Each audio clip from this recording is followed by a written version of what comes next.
Bonjour, bonsoir. Merci d'être avec nous. Aujourd'hui, nous avons encore la joie de pouvoir partager avec vous l'actualité de la République. Le Congo ne cesse de nous éblouir. Si vous avez vraiment besoin de connaître l'actualité congolaise, ne zappez pas. Restez avec nous jusqu'à la fin. Vous allez apprendre beaucoup de choses. Ne suivez pas tout ce qu'on vous dit. Tout ce qui se passe dans les réseaux sociaux, ne suivez pas.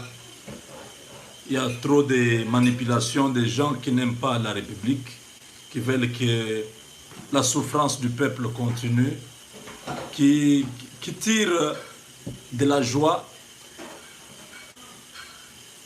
à mentir à longueur de journée, qui s'évertuent à fabriquer des fables chaque jour sur la personne de Félix Tshisekedi. J'apprends encore que non, voilà, la femme de Tshisekedi a fait 2 jours à Kingakati. Il y a trop de sorciers dans les réseaux sociaux. La femme de Tshisekedi, maman Denise, a fait 2 jours à Kingakati. Elle est allée faire quoi à Kingakati? Tout ça pour montrer que Tshisekedi est contrôlé, même dans sa chambre, il n'a pas le pouvoir. Vraiment, ayez un peu du respect pour la famille de quelqu'un. Je sais que vous regrettez les 32 ans que vous avez perdu.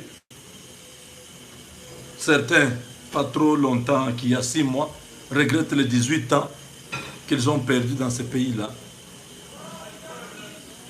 Aujourd'hui, c'est un nouveau jour qui se pointe. C'est une nouvelle vision qui s'installe dans le pays, progressivement, lentement mais sûrement.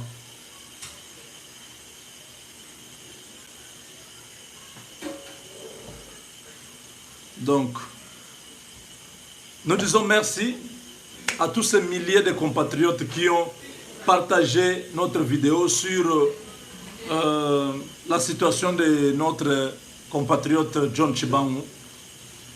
En général, en tout cas, Kalate, Tokumona face à face. Nous te voulons, vous allez récupérer Armée Nabiso, ensemble avec le général Yakutumba, beau travail, beau sunga, Mwanamboka Félix, parce qu'aujourd'hui, tous ces généraux, même s'ils peuvent continuer à vouloir vous faire souffrir en prison, c'est une question de temps, quelques jours. Je crois que le chef a eu notre message, le chef a entendu notre message, parce que nous ne pouvons pas accepter cette injustice-là. Si ailleurs il y a 3, 4, 5, 10 généraux, dans les Kasaï, nous n'avons que Tshibangou. Les grands Kasaï là, avec 5 provinces, Lomami, Sankuru, Kasaï central, Kasaï oriental et Kasaï, 5 provinces, nous avons un seul général. Non, ça c'est injuste. On ne peut pas accepter ça. Tshibangou doit être libéré. Tshibangou doit jouir de ses droits en tant que fils du pays. Il n'a jamais trahi. Il a été toujours là pour soutenir le peuple congolais. Alors nous avons besoin de lui. Nous avons besoin de Yakutumba. Les 2 là. Pour l'instant, je n'ai pas 3. Je n'ai que les 2 noms.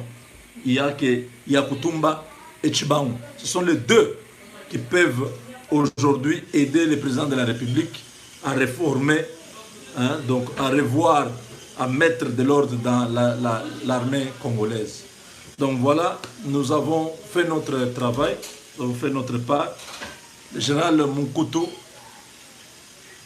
c'est Guillaume, c'est ce qui, là où tu es,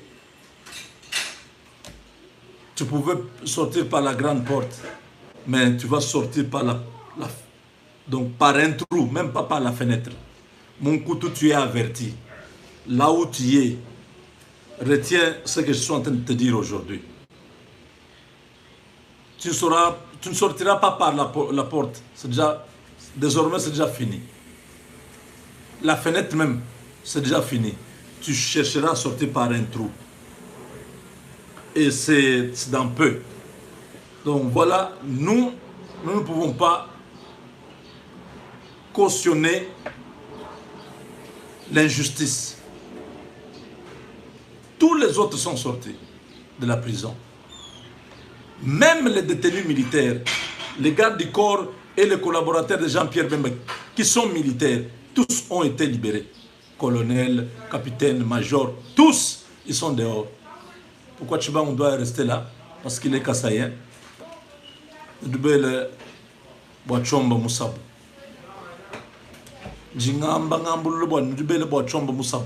ne va pas vous laisser. Mon couteau, tu vas payer pour ce que tu as fait. Donc voilà, mes chers amis, de savoir que le président Félix Tshisekedi est un grand politicien, un grand visionnaire. Mamoto, Tianase, Balater, nous n'avons pas besoin de trancher les différends dans les médias. Qu'est-ce qui se passe? Tous les cadres de l'UDPS ont été reçus par le président de la République. Dans un futur très proche, vous aurez les retombées de cette rencontre.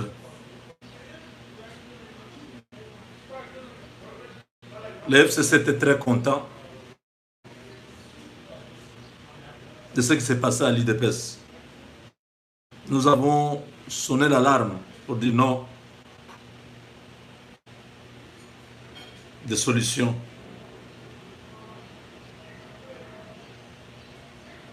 Donc voilà, le président de la République qui est le président de l'UDPS, bien sûr empêché pour l'instant, a pris ses responsabilités et désormais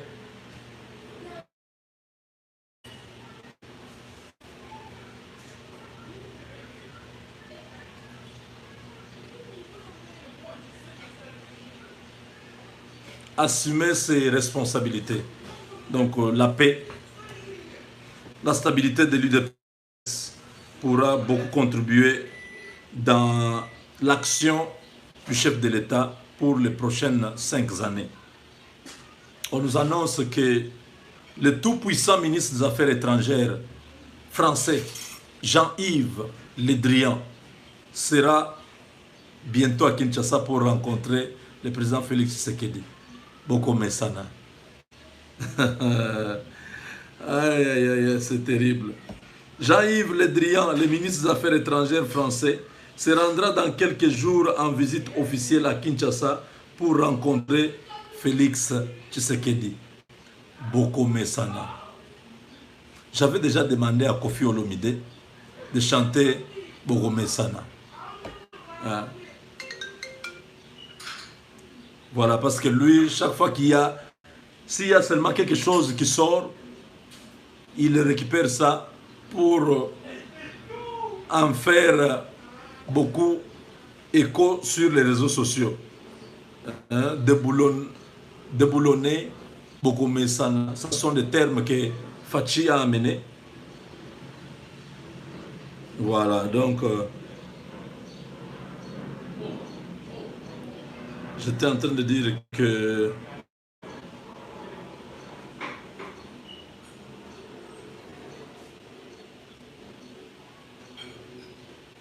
les cadres de l'IDPS, vous pouvez les voir là. Vous pouvez voir là, n'est-ce pas? Vous pouvez voir Jacquemain, Chabani et Kabouya.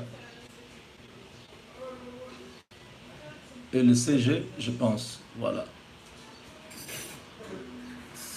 Et le vieux qui est là-bas. Hein, ce sont des cadres du parti. Vous voyez, n'est-ce pas? Ils sont ensemble.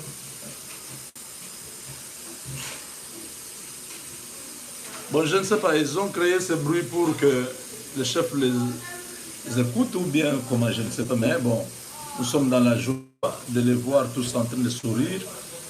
Je crois que la base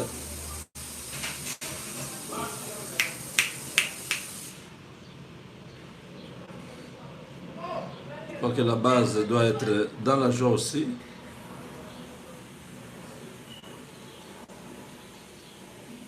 Vous voyez, ils sont tous là. Kabouya, Jacquemain Chabani et Kabounda. Pas Kabound, voilà.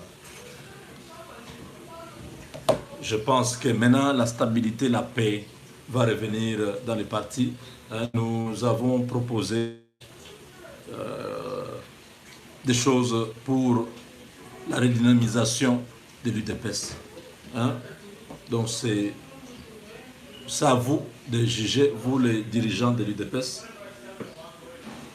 Oui, le président de la République vient de nommer un directeur des opérations de l'aviation présidentielle.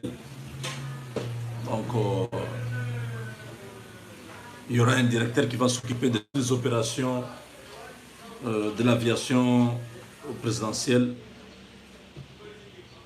Ce sont des choses qui n'étaient pas encore. Je sais qu'il continue à ajouter des choses. Donc voilà.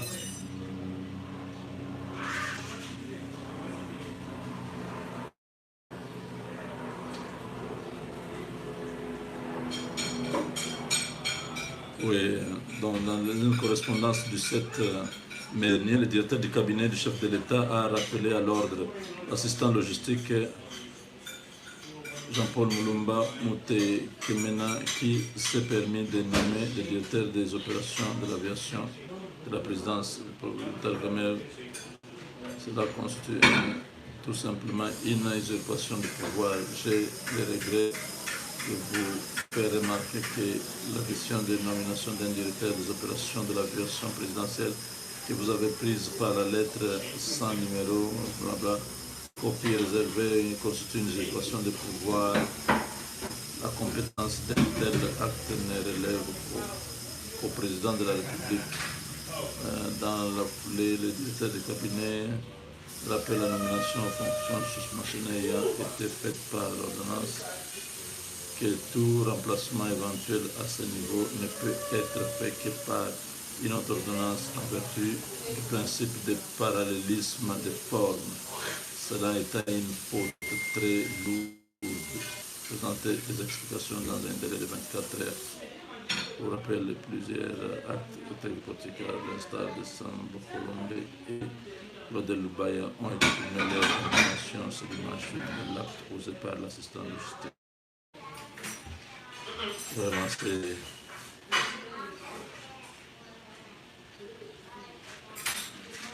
Donc là, c'est les conseillers du président en matière. Donc,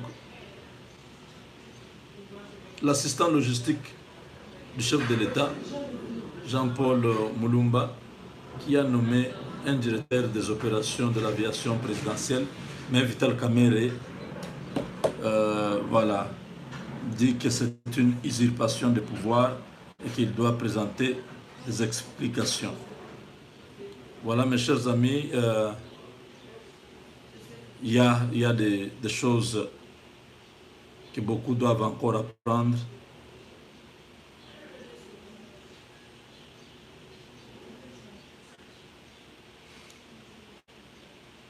Mais nous pensons que dans peu de temps, parmi eux, beaucoup vont aller en formation parce que nous ne pouvons pas laisser certaines personnes sans compétences, sans être outillées à être à côté du chef. Parce que c'est un danger. C'est un grand danger. Voilà mes chers amis. Comme nous le disons toujours que avec les États-Unis, c'est pas fini. Je vous ai dit que si Tshisekedi n'avait pas gagné les élections, les Américains ne prendraient pas les risques de les soutenir, de faire toutes les déclarations du genre l'année 2019, c'est l'année de la RDC. Non. Ça, c'est l'administration américaine qui a suivi à la lettre l'évolution de la crise congolaise avec les Tom Perriello, les Niki Haley, tous ces gens-là. C'était dans l'administration américaine. Ils ont suivi toutes les séquences jusqu'à obtenir l'alternance. Et dans cette alternance, ils n'ont pas voulu être floués. Ils ont eu toutes les informations réelles sur les gagnants. Mais Martin Fayulu a travaillé pour les Américains. Ça pouvait être même les candidats qui pouvaient dire non, celui-là, il a quand même notre culture. Il connaît bien le style, le système américain. Nous devons travailler avec lui.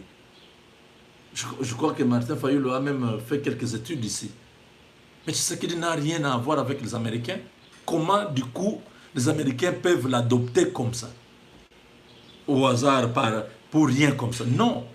C'est parce qu'ils ont eu les informations réelles sur sa victoire que Kabila voulait tripoter pour mettre Chadari. Ils ont dit, ok, comme c'est Tshisekedi qui gagne les élections, nous allons empêcher que Kabila change les choses. Et nous allons empêcher que Kabila puisse mettre ce pays-là dans les trains.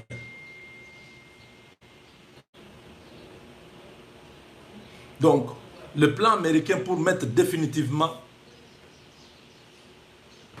fin aussi bien au régime de l'AFDEL au Congo qu'à la présence de Sbire, de la machine criminelle du PPRD, qu'ils considèrent désormais comme des criminels au sein des institutions congolaises. Hein, vous savez, où ils veulent investir, les Américains qui veulent investir massivement pour les prochaines années, ils ne veulent pas voir les sbires de la Kabylie là-dedans. Les États-Unis et leurs alliés occidentaux s'opposent à la mutation du PPRD en FCC. Ils s'opposent à ça. Ils disent non, c'est une forme de maquillage. Voilà pourquoi ils bloquent la nomination du gouvernement congolais. Les partenaires de Félix Tshisekedi qui veulent investir au Congo lui ont dit pas question. Pour l'instant, s'il n'y a pas de nouvelles figures, s'il n'y a pas un oiseau rare, tu ne nommes personne. Parce que tous ces gens ne peuvent plus être aux affaires. Ils ne veulent plus que désormais un seul dollar américain qui sera investi au Congo ne puisse tomber dans les poches de tous les anciens kabylistes.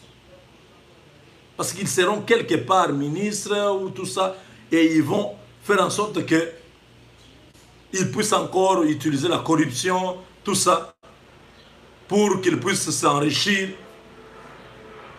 Une bande criminelle sans foi ni loi qui va bientôt se retrouver devant la Cour pénale internationale. Le veto des États-Unis sur la nomination d'Albert Yuma Moulimbi ou Dembouyou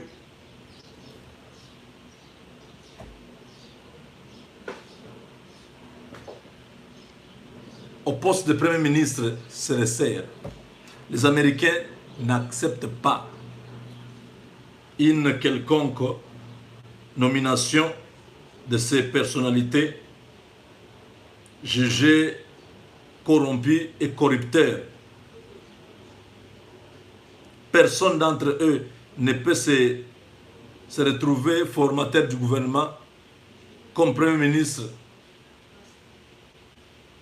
Ça, c'est une décision à partir du département d'État et à la Maison-Blanche. Les États-Unis ne peuvent pas supporter le rôle politique qui s'attribue l'ex-président Kabila, qui pense avoir encore le contrôle des institutions, hein, avec tous ses amis dans la gestion de l'actuel régime au travers leur arrangement du FCC comme plateforme politique. Et cela semble vouloir gêner par mauvaise foi manifester la gouvernance du président Félix Tshisekedi. Tout ce qu'il pense, c'est comment nous pouvons lui mettre les bâtons dans les roues pour l'empêcher de pouvoir réussir.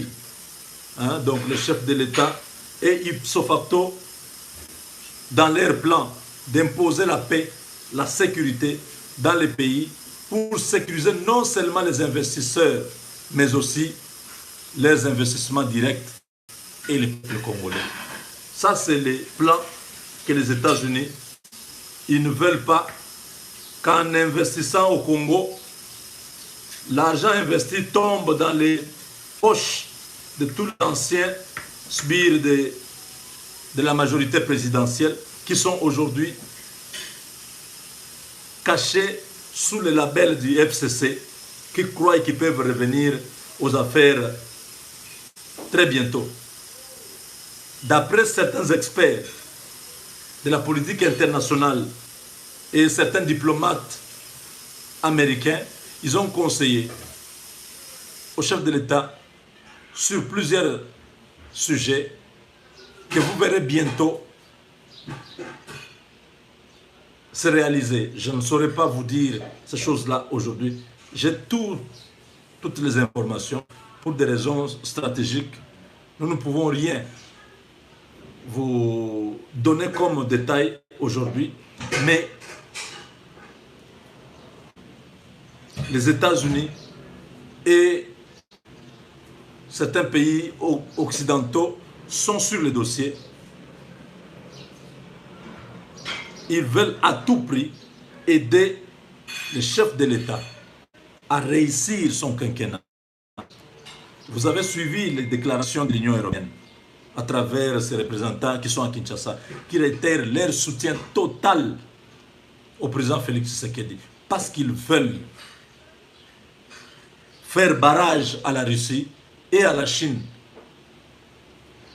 Les États-Unis comme leader locomotive, les pays occidentaux, les pays européens vont s'aligner, ils vont soutenir ensemble le président Félix Tshisekedi pour qu'il puisse réussir à tout ce qu'il a comme projet de développement, la sécurité.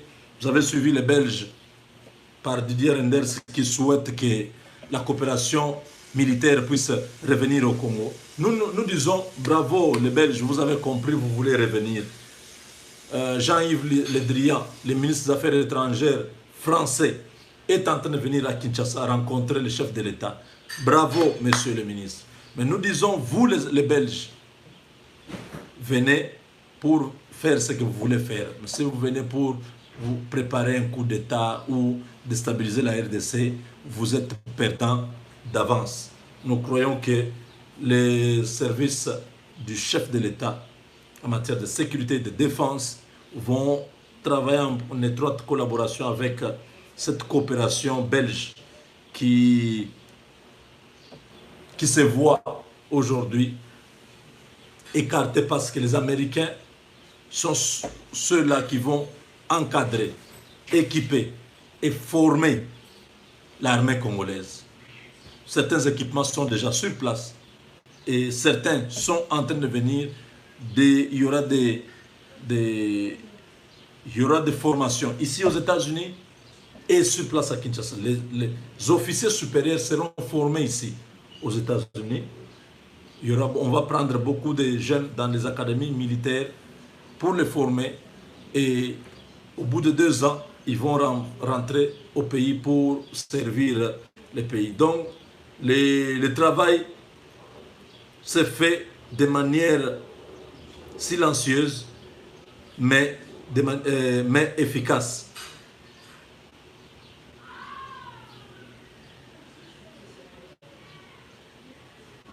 Tout ça, c'est pour diminuer l'influence de la Kabylie, parce que leur influence continue à rappeler aux Congolais les massacres, les viols, la corruption, les détournements. Leur présence continue à vibrer dans les mémoires des Congolais, que les choses n'ont pas encore changé. C'est Kabila qui est toujours là. Et ça, les Américains sont conscients de la situation. Ils sont en train de travailler. Si vous voyez tout ce que Félix fait aujourd'hui, il est en train de travailler avec les services américains, les services secrets américains. Parce que chez nous, nous avons à construire un État. Nous avons à construire des services. Tous ces services-là sont corrompus, aujourd'hui, ce ne sont pas des services à faire confiance. Jusqu'à ce que complètement on va mettre hors d'état de nuire ce système de la Kabylie pour commencer à construire une nouvelle élite politique, administrative, militaire, sécuritaire. Mais pour l'instant, il n'y a pas de confiance. Dans les services que nous avons, beaucoup sont ceux-là qui continuent avec de mauvaises pratiques. Mais progressivement, ce qui se passe dans les pays, c'est que nous avons espoir qu'il y a rupture. Et la rupture n'est pas encore trop visible. Voilà pourquoi les gens continuent à parler de la continuité. Il n'y a pas continuité, il y a rupture.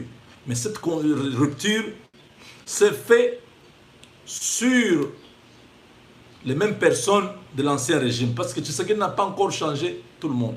On continue encore par le principe de la continuité dans les services. On garde encore certains directeurs qui continuent à percevoir la corruption, et ainsi de suite. Mais on y va progressivement. Voilà pourquoi vous avez vu que depuis que Tshisekedi a prêté serment, il ne se passe pas une seule semaine sans que des personnalités politiques importantes du gouvernement américain ne viennent visiter la RDC, des visites de travail. Chaque semaine, vous avez soit sont des personnalités civiles, soit personnalités militaires, soit des personnalités sécuritaires.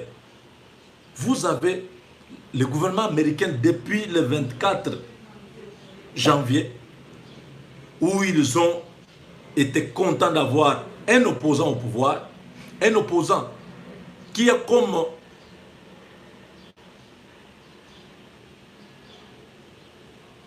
vision d'abord le peuple. Ils ont dit, celui-là, c'est l'homme qu'on cherchait. L'homme qui n'a pas été trempé, qu'on ne peut pas retrouver dans un registre. Oh non, voilà, il avait détourné ceci. Non. L'homme qui est là, c'est un homme propre. C'est un novice. Il n'a rien. Depuis 1960, il ne connaît rien de négatif dans sa vie politique. Donc, c'est celui-là sur qui nous allons investir. Nous allons mettre tout ce qu'il faut pour qu'il y ait la stabilité, qu'il y ait la paix dans le pays.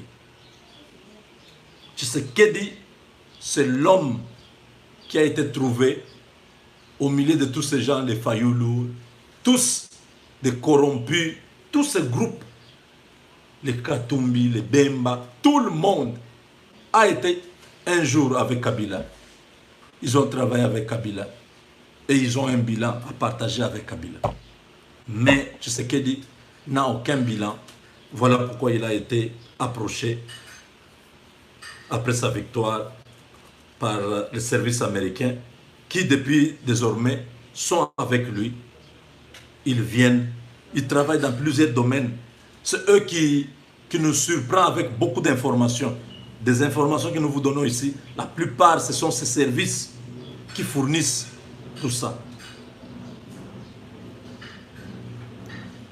Comme ça, vous avez vu Tshisekedi aux États-Unis, les sous-secrétaires d'État américains qui déclarent que la RDC est l'année 2019, c'est l'année de la République démocratique du Congo. Ce n'était pas un slogan, c'était dans les relations internationales et diplomatiques. Il prouve, à travers la visite de Félix Tshisekedi à Washington, que dans moins de 2 mois, Tshisekedi avait accompli beaucoup de choses qui montraient qu'il y a espoir en RDC. Hein? Donc maintenant, vous avez et les diplomates, vous avez et les militaires de haut rang, de haut gradés de l'armée américaine qui viennent chaque fois visiter la RDC, qui viennent travailler. Hein? Des diplomates qui ont les rangs des ministres extraordinaires et plénipotentiaires qui ont fait le tour sur Kinshasa et Washington. Ils sont venus plusieurs fois travailler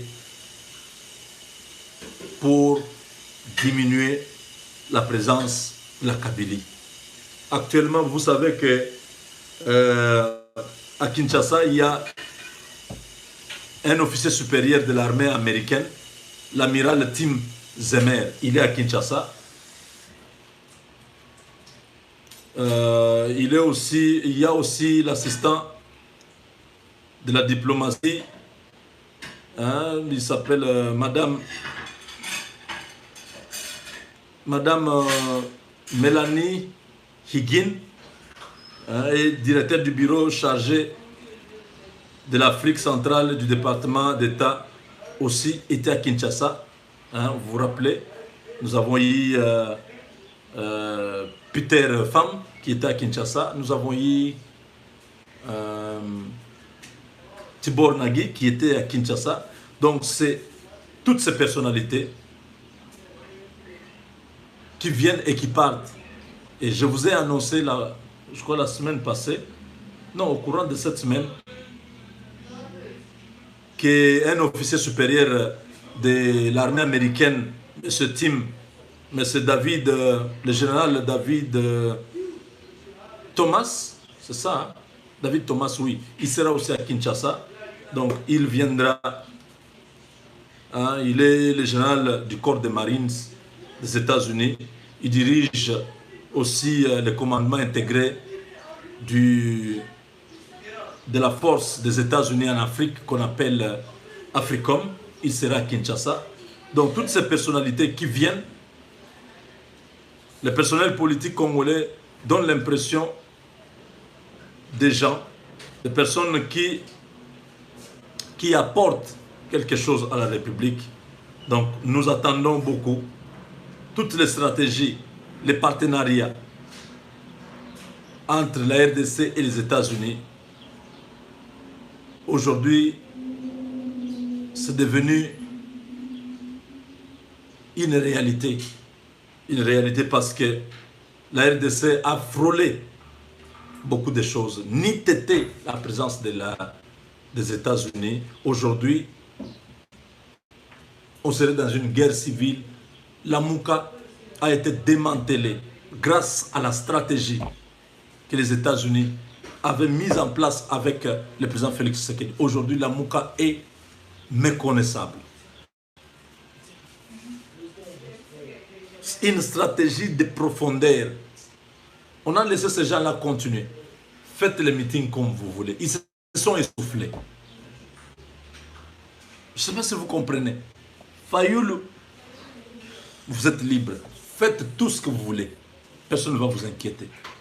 Aujourd'hui, ils sont sans argument. Tous contactent Tshisekedi. Ils veulent chercher à trouver une place au soleil. Que ce soit Bemba, que ce soit Katumbi. Tous, ils se cachent, ils envoient leurs représentants parler à leur place. Mais tout ça, c'était la politique mise en place par les Américains pour accompagner le chef de l'État, pour dire ne t'agite pas, tu as le pouvoir, le peuple est avec toi. Laisse ces gens-là faire ce qu'ils veulent. Nous verrons jusqu'où ils auront le souffle pour continuer cette guerre perdue d'avance.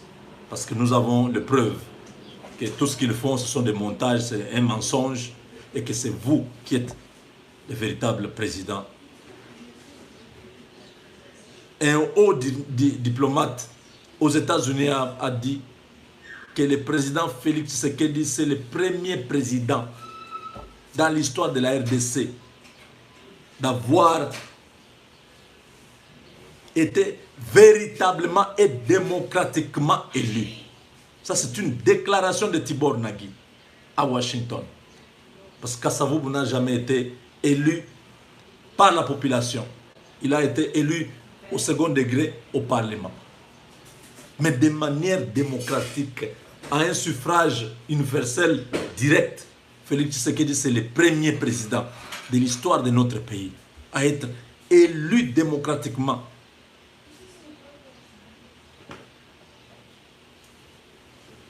Kabila, nous connaissons tous, non? C'était un arrangement.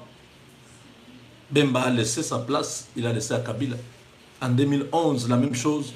Tshisekedi a été floué par la communauté internationale pour laisser... Mais c'est la première fois que nous avons les élections où nous avons vu l'homme, Tshisekedi, Félix, faire le tour de la République. On a vu des foules. Et cela s'est traduit par son élection du 30 décembre 2018. Donc voilà.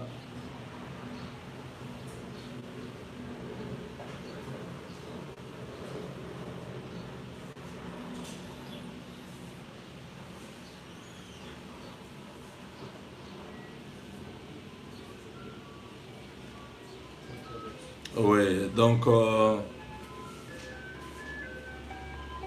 dans cette logique américaine, aujourd'hui, nous croyons que les carottes sont cuites pour la famille politique et biologique de l'ex-président Kabila. Vous avez tous appris par nos médias et par les réseaux sociaux la lettre qui fait couler beaucoup d'encre et de salive du conseiller spécial en matière de sécurité, M. François Beya, qui aujourd'hui commence à se promener comme un vice-président de la République dans la République démocratique du Congo, avec un cortège, avec beaucoup de militaires, beaucoup de gardes rapprochés, parce qu'il a frappé fort en sortant ses communiqués. Les dessous de cette lettre, pourquoi Beya va initier cette lettre-là? Pourquoi Beya a sorti cette lettre? Il y a beaucoup de choses, mes chers compatriotes. Vous savez que dernièrement, le président Kabila, l'ancien président, était à Dubaï. Nous avons tous appris qu'il était aussi au Cuba. Et dans cette délégation, Kalev Mutonde était aussi. Kalev Mutonde aujourd'hui est devenu un des éléments indispensables de la confidentialité de l'ancien président, qui estime que beaucoup de gens vont les trahir, vont les quitter, mais que Kalev peut rester avec lui pendant longtemps parce qu'ils sont liés par des crimes. Kalev ne peut pas abandonner Kabila. Kabila ne peut pas abandonner Kalev, étant donné qu'ils ont fait beaucoup de mauvaises choses ensemble. C'était la machine de la répression de la République, cet homme de Kalev. Aujourd'hui, Kabila est conscient. Selon les indiscrétions, Kabila se préparait à quitter discrètement la RDC pour se réfugier dans un pays qui n'a jamais signé les conventions, donc la Convention de Rome qui institue la CPI. Vous avez des pays comme le Cuba, la Russie, sont des pays hostiles au monde occidental qui n'ont jamais été, ce n'est pas pour les Russes, mais pour le Cuba, ce sont des pays qui ne sont pas dans la Convention de Rome. Alors, l'ancien président Kabila s'est préparé à quitter de manière discrète la RDC pour aller rester au Cuba parce qu'il était conscient que les Occidentaux et les Américains, donc l'administration Trump, l'administration américaine, voulait lui faire payer tous les crimes commis pendant les 18 ans. Ça, c'était déjà sur la table. Les Américains attendaient le moment favorable pour récupérer ces messieurs et lui faire payer tous ces crimes qu'il a commis sur le sol congolais pendant son règne. Et c'est comme ça que le président, l'ancien président Kabila, s'est préparé à fuir la RDC pour une terre plus hostile, où il pouvait échapper aux poursuites pénales de la juridiction de la Haye, dont le Congo a signé la convention. Nous sommes membres de la CPI. C'est d'ailleurs en prévision de ce qui pouvait lui arriver qu'il était déjà prêt. Il avait déjà préparé même ces hommes sur une attaque médiatique et tout ça pour que la MONUSCO puisse quitter la RDC parce qu'il comprenait à l'époque que la MONUSCO représentait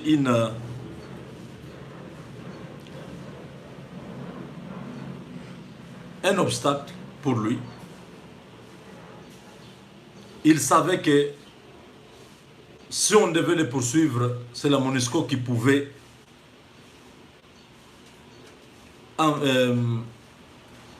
exécuter l'ordre de la CPI.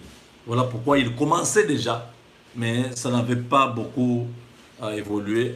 Où il disait non, nous voulons que la MONUSCO se retire, nous ne voulons pas de la MONUSCO. Il envisageait déjà sa fuite à l'époque à travers ces messages qu'il faisait passer à la communauté internationale pendant qu'il y avait encore la guerre. Il voulait que la MONUSCO, c'est vrai que la MONUSCO, il y a à boire et à manger, mais pour lui, la situation n'était pas dans ce contexte-là. Il voulait que la MONUSCO parte pour qu'il puisse rester en paix dans le pays. Et il avait déjà initié aussi les retraits. Donc, il avait déjà envisagé de quitter cette convention, cette histoire de Cour pénale internationale. Parce que, en quittant, il croyait qu'il ne serait pas poursuivi, il serait à l'abri des poursuites.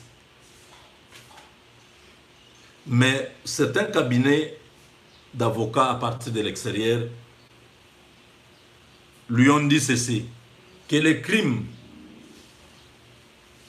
commis alors que la RDC était membre de la CPI pouvaient être poursuivis, même si la RDC s'est retirée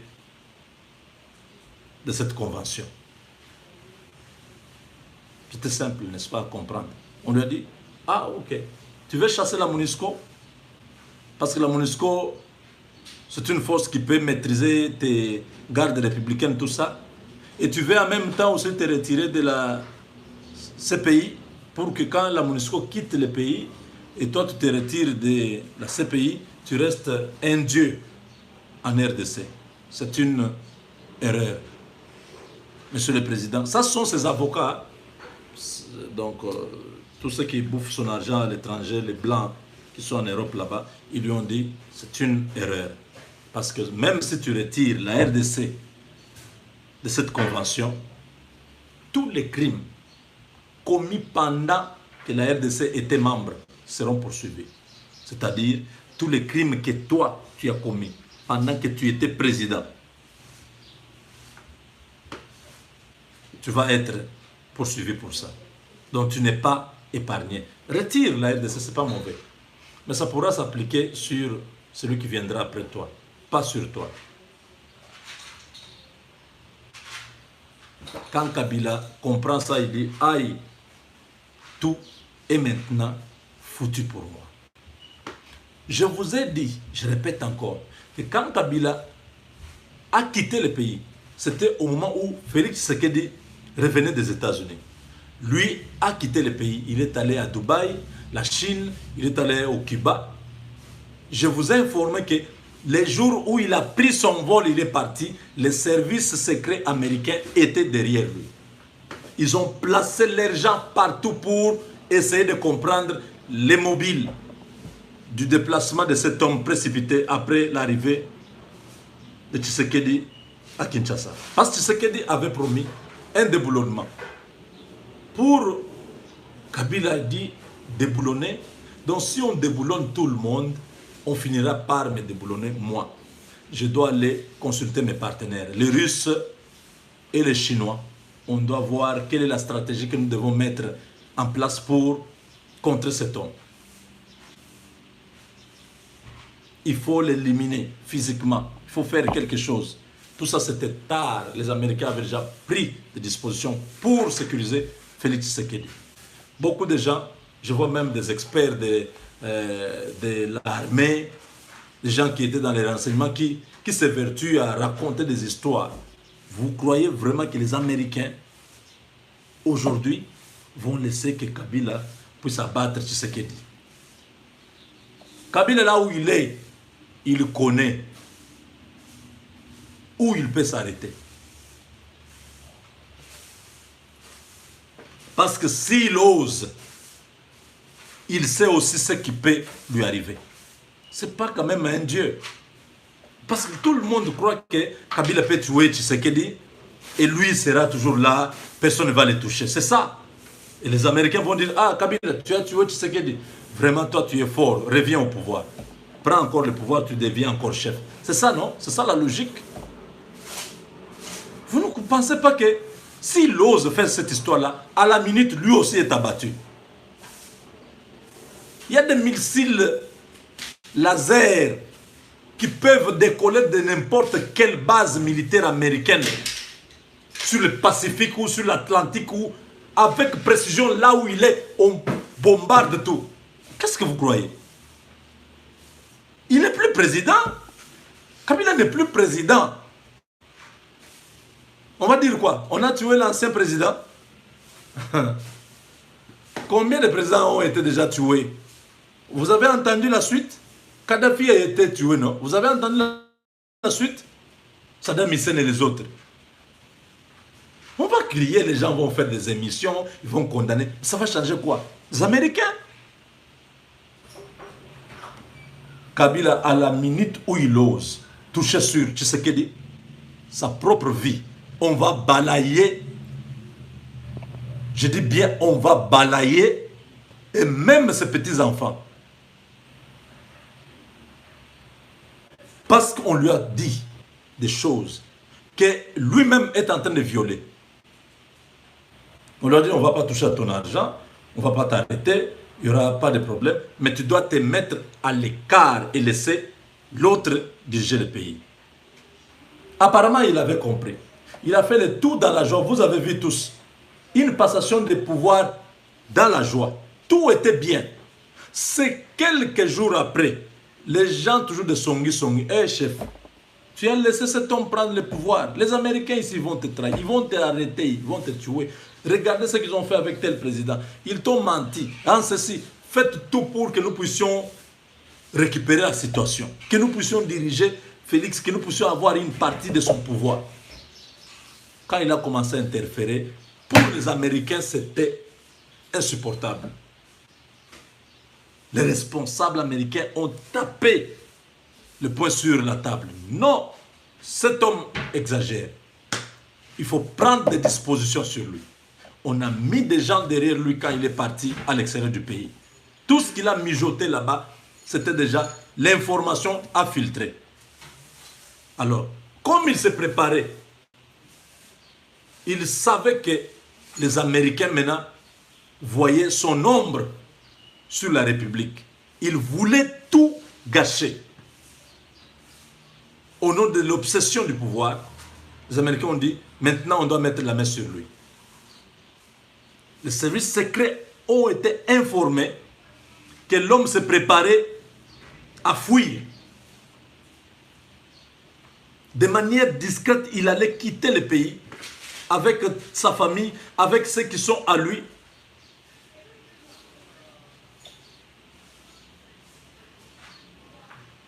Donc les services secrets ont compris de ah voilà.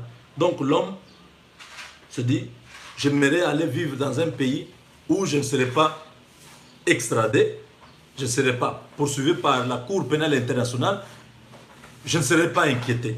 J'ai mon argent, je peux aller vivre tranquillement là-bas.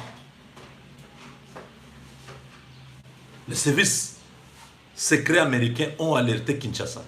À la minute où ils ont eu tous les détails sur ce que Kabila était parti faire à l'extérieur, ils ont alerté Félix Tshisekedi et ont exigé que les dispositions soient prises pour empêcher que Kabila ne quitte le pays par un avion spécial qui le conduirait vers une terre d'asile ou un refuge. Parce que ce sont les Américains qui ont été sur ces traces, qui ont compris tout ce qu'ils voulaient faire, et les Américains ont soupçonné que ce sont les Américains qui voulaient organiser cette opération-là. Un avion russe devait arriver à Kinshasa, et à bord de cet avion, l'homme allait s'embarquer, il est parti. Ça serait impossible de mettre la main sur lui ou de l'arrêter. Voilà où le problème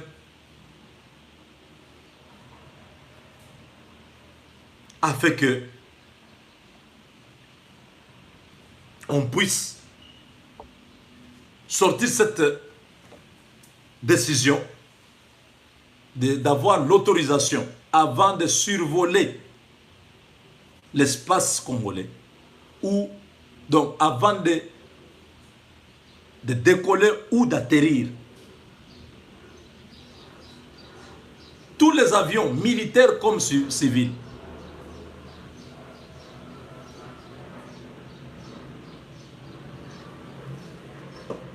les Russes voulaient aider Kabila avec un petit cercle, un cercle vraiment restreint de ses proches qui sont déjà sur des listes de l'Union européenne, des États-Unis, de l'ONU, sur des sanctions. Tous ces caciques-là devaient aller avec lui pour aller vivre en paix.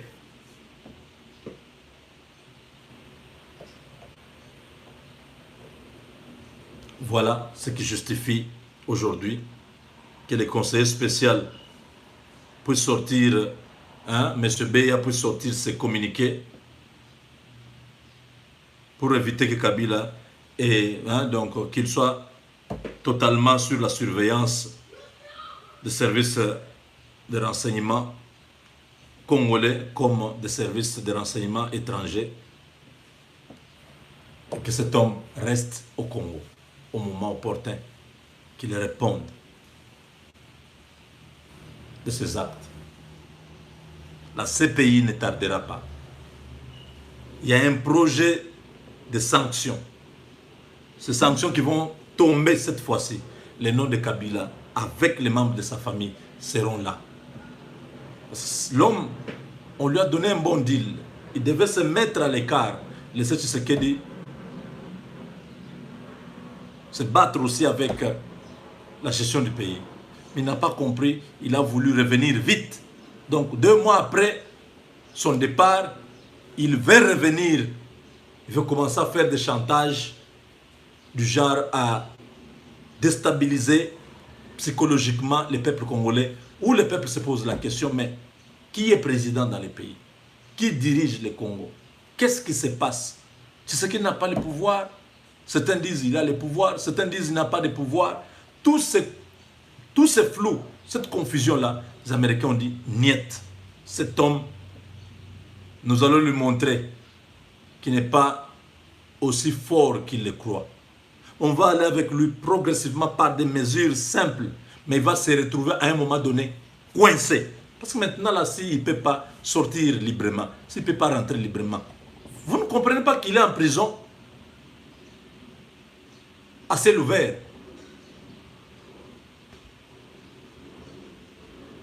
Pour qu'il sorte, même les fréquences radio de commandement de la tour de contrôle, toutes les fréquences radio avec la tour de contrôle et tout ça, ça passe par les services de la Sûreté nationale. Le directeur de l'aviation civile congolais a été instruit. Tous les aéroports de la RDC sont tous informés. Et si Kabila choisit de sortir par la voie terrestre, les services de sécurité sont déjà au courant et il y a toutes les dispositions pour que ce monsieur-là soit pris. Il ne peut pas quitter Kinshasa facilement. Il doit sortir de Kinshasa par une autorisation. On doit savoir où il va. Et voilà où la situation de la RDC devient intéressante. Continuez, vous, à manipuler les gens avec ce que vous voulez. Montrer que Tshisekedi n'a rien, Tshisekedi n'est rien, Tshisekedi va échouer, Tshisekedi n'a pas le pouvoir. Continuez à dire aux gens, mais nous aussi, nous venons vous dire aux mêmes personnes que vous êtes en train de manipuler, nous les rapportons un autre son de cloche. Comme ça, on va voir ce qui se passe. Vous avez dit qu'il n'a pas le pouvoir, mais pourquoi le gouvernement n'est pas là? Si c'est Kabila qui avait le pouvoir, il aurait déjà nommé un premier ministre, n'est-ce pas? Hein? C'est ce qui n'a pas de pouvoir. Kabila a le pouvoir. Alors que Kabila nomme un premier ministre, ça fait 4 mois, n'est-ce pas? Vous voyez comment la Mouka, ils se battent entre eux maintenant. Les pro-Katumbi et les pro-Martin Fayoulou. Vous voyez comment ils sont en train de se battre maintenant. Satan va boire là. On leur avait dit qu'au départ, Fayoulou ne peut même pas se plaindre. Oh, tu sais qu'il dit, n'a pas gagné, c'est moi qui a gagné. Fayoulou a triché à Genève avec ses frères du Mpangistan. C'était déjà biaisé cette histoire. Ils ont signé des pactes diaboliques, sataniques de la franc-maçon. Et si tu trahis, tu vas aller manger les herbes, tu vas tenir les habits dans les mains, tu vas aller te jeter dans...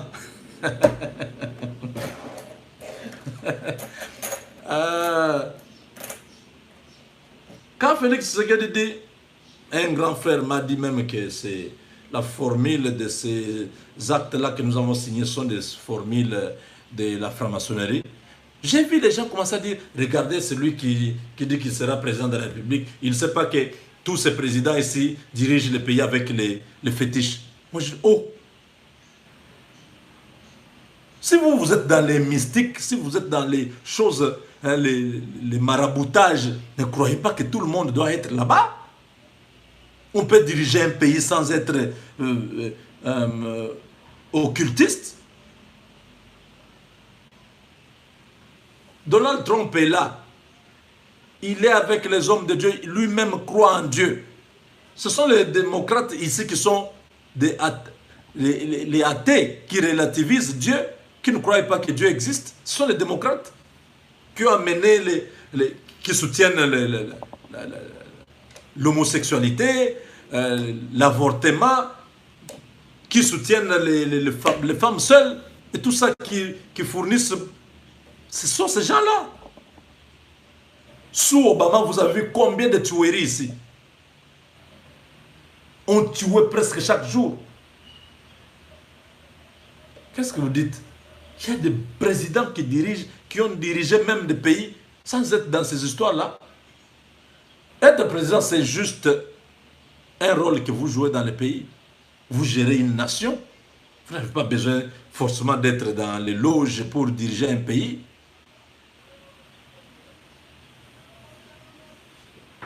Tshisekedi croit en Dieu. Tshisekedi haït son pouvoir de Dieu.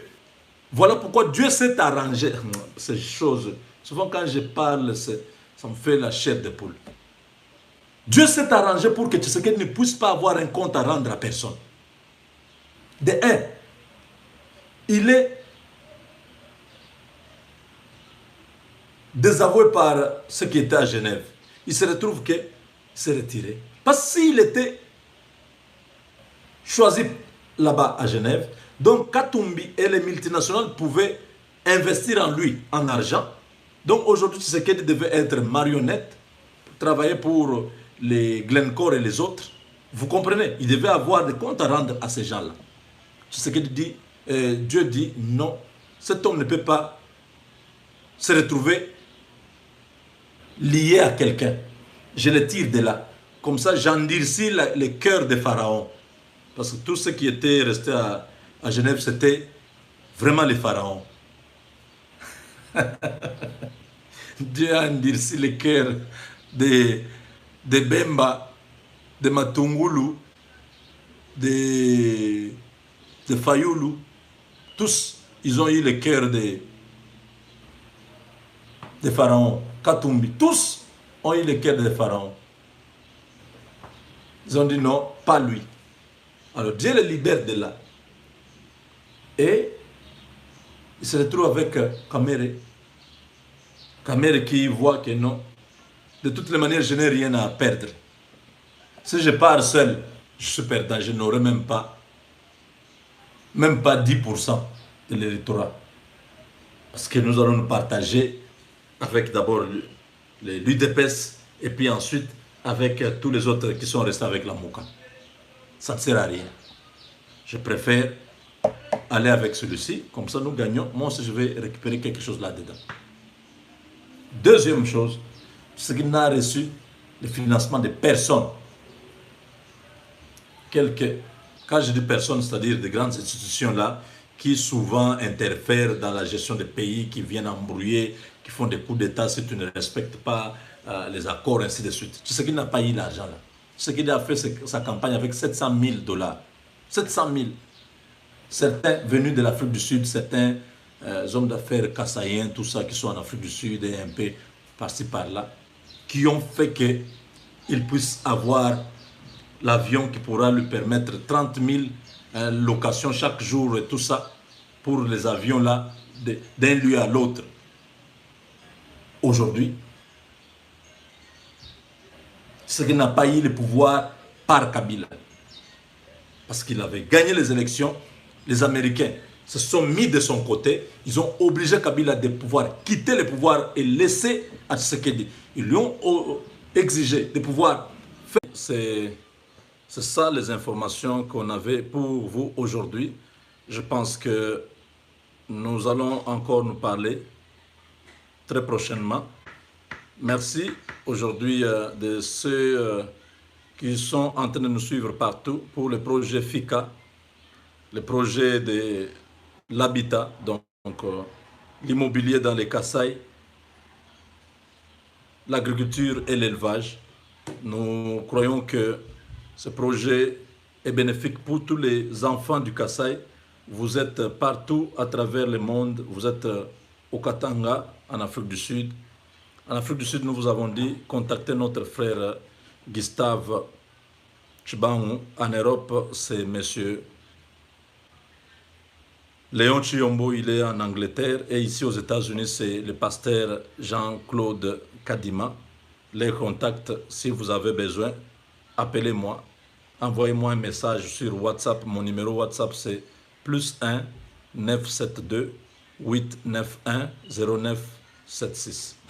Je dis mon numéro commence avec plus, hein, donc le signe plus 1 972 891 0976. Et arrêtez un peu de m'appeler dès que j'ai fini ce direct. Vous verrez directement 5 minutes après, les gens commencent à m'appeler.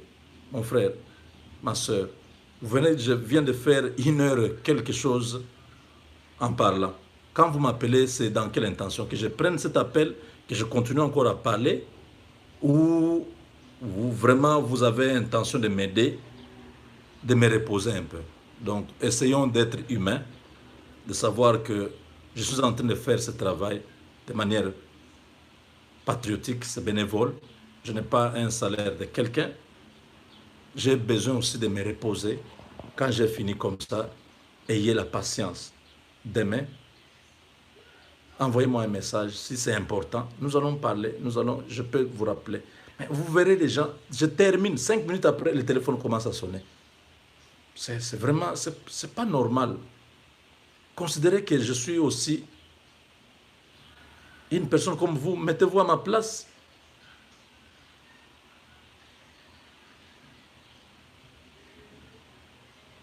Donc voilà. Merci.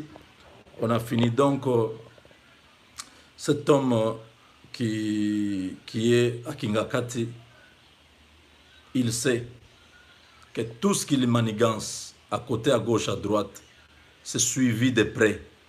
Et les Américains ne lui laisseront pas cette occasion-là de pouvoir déstabiliser la RDC.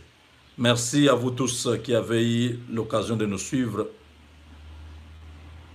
Vraiment, nous sommes contents que l'UDPS se réconcilie de l'intérieur pour faire échec à tous ces pronostics de la Kabylie et de la Mouka qui sont en train de prêcher sur les malheurs de l'UDPS, qui veulent que ça éclate.